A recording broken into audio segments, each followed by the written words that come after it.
Ag PhD full episodes and more are now available on Acres TV, the newest ag platform connecting you to fields of information. Look for us on watchacrestv.com.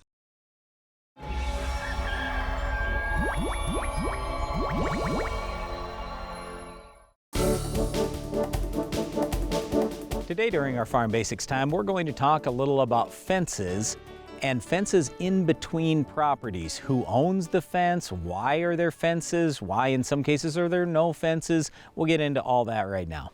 All right, first of all, I'm going to start with why are there fences around fields? Well, that's pretty simple.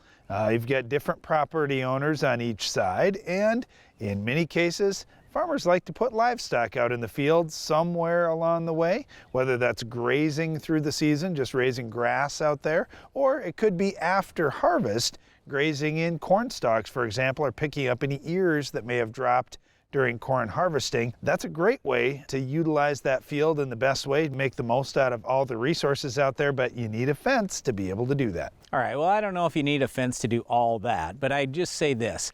Every state and maybe even every county or township could have a different law, so make sure you know what the laws are in your area. For example, in my state of South Dakota, or our state of South Dakota, the law isn't that you have to keep your livestock in. The law is that you have to keep the livestock out. So this is something I didn't really even realize. I was talking to a neighbor about fence. We didn't have any fence between our properties. And he goes, yeah, I'd like to have some livestock up. And I go, oh yeah, go ahead, you can put fence up. And he goes, well, actually, here's the way it works in our state. You've got to put at least your half of the fence up to keep my livestock out. And I'm like, no, it actually can't read that. Yeah, that's what the law says in South Dakota. So the way you look at it in our state is if you're looking at the fence from your property onto the other neighbor, it's everything on the right side. You divide it in half, and everything on the right side, that's the side you own, the side you're responsible for. You take the neighbor, if he turns around, it's everything on his right that he owns. So anyway, that's just the way it works in our particular state. Well, it's kind of interesting too, working with neighbors. Sometimes you've got a neighbor that is really good at putting up fence, and he says, look, I'll put all the fence up. You just pay for the fence, or you pay for the posts or something. There's a lot of different agreements that get worked out between neighbors.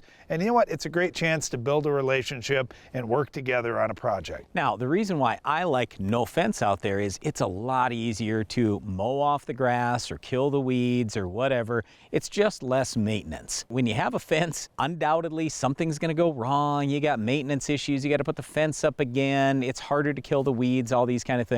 So we had a neighbor just recently say, hey, can I take the fence out here? And I go, absolutely. I'd love to have no fence between our properties.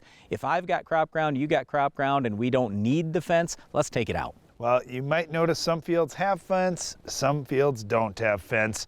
That's totally fine. Either way is fine, depending on what the farmer or the landowner is going to do with that particular property. Well, let's hope that whatever the farmer or landowner does with the property controls weeds. We've got our Weed of the Week coming up later in the show. Can you identify this week's weed?